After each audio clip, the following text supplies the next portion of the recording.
бэлэн болохоор л яриад гэлээ. За. Хийсэн багш. За өнөөдөр Монголын хөгжим багш нарыг чадваржуулсан сургалт, төсөл сургалт явагдаж байна. Энэ сургалтын бас онцлог нь гэх юм бол одоо багшийн мэргэжлэх институт тэгээ босрлын яам. Мөн дээрээс нь одоо төрийн бус байгууллагууд. Мөн тэгээд мэргэжлийн одоо хөгжмийн босрлын эзэмсэн хөгжмийн зохиолчид, мэргэжсэн хөгжмийн хөгжимчид, мэргэжсэн дуучид энэ сургалтыг явуулж байгаараа энэ сургалтын давуу тал онцлог нь байгаамаа. Энэ сургалтын бас нэг сонин аваачтай зүйл нь юу гэхээр ерөөсө хөтлөө төлөвлөгөө энэ юунда сургалтын тиймдээс баригдсан биш.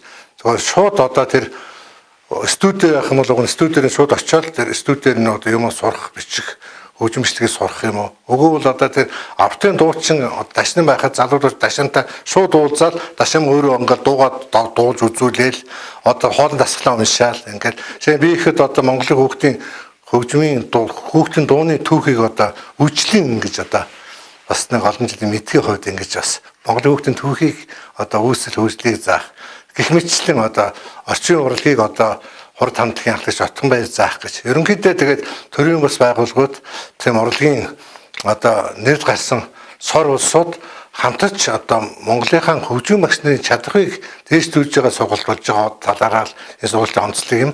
Энэ сургалтанд манай багш нар маш идэвхтэй оролцож байна. Энэ удаагийн сургалтад одоо 2 дахь удаагийн сургалт нь өнөөдөр ихтэй явж байна. Энэ нь бол 18 2 дугаар ээлжийн сургалт нь эхэлж байна. Энд болох тэ голцоо 2 дугаар ээлжинд бол 15 6 аймагаас ирсэн голцоо багш нар оролцож байна. За энэ голцоо залуу багш нар байна.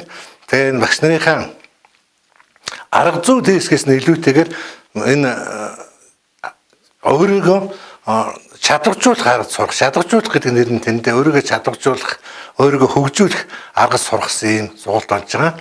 Манай хөгжим багш нар бол одоо залуучуудад маш их сайхан тийм бас өөрсдөө одоо мэрэгжилтэй бас дуртай болж байна. Залуу багш нар, олон сайн багш нар бас төрөн гарч байна.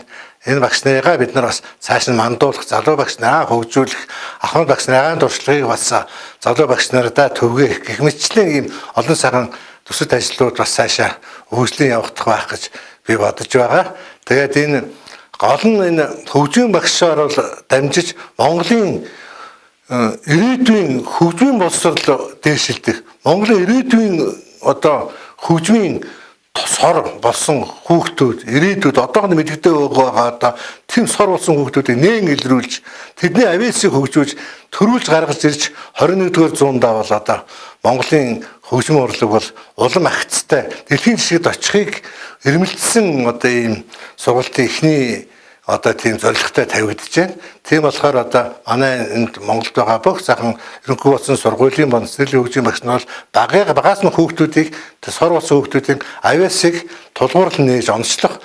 Тэрний тулгуурлаж хүүхдүүдийн өөрөөр нь тэрэн дээр нь одоо дэмжиж тэрэн дээш нь хөгжүүлж ингэх юм хүүхдийн сэтгэн бодох авиас чадвар, оюун ухаан цаашаа усж хөгжих, өөртөө итгэлтэй болох энэ арга замуудыг нэгдэх хамгийн гол нь хөгжим боловсрол хүүхдэд төвчээртэй юмд одоо төвчээртэй ханддаг, юмд эергээр маш зөв ханддаг, хүнийг инэрүүнг болж хүмүүжүүлнэ гэдэг зүйлийн гол зарчим бол хөгжим боловсролтой байгаа. Тэгээ хүүхд багасаа сайхан дуулдаг, хөгжимддэг, тэгээ бүгдээрээ нийлээд одоо найрал дуугаа дуулдаг, гой хөгжим сонсдог.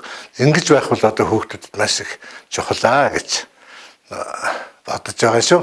Тэгээд энэ сургалтанд оролцож байгаа бүх багш нартаа амжилт хүсье. Монголын бүх хөгжим багш нартаа одоо бас үргэлж дааны сургалтанд бас үргэлж цаашдаа өргөлж явагдах байх, энэ сургалтанд хамрагдах байх. Ингээд Монголын ирээдүй одоо хүүхдүүдийнхээ хөгжим боловсролд одоо манай хөгжим багш нар маш идэвхтэй анхаарч ажиллана гэдэгт одоо ахмад багш, батлал багшийн зүгээс бас их баяртай байгаа. Дээрээс нь одоо бас сайхан хэлэхэд бол багш нь одоо хүүхдүүдэд та нартай зориулж, олон сайхан хүүхдүүдэд зориулж, хөгжим боловсрол зориулж, олон сайхан дугуйнуудаа зохиолсоор байна, бүтээлсээр байна, хийсээр байна. Энэ бол багшийн одоо хөгжим боловсролд оруулж байгаа өнөд хувь нэмэр шүү гэж багш нь өөрийгөө бодож байна. Тэгээ та нартай аз жаргал сайн сайхан бүхнийг хүсье өрөөё. Батлагш нь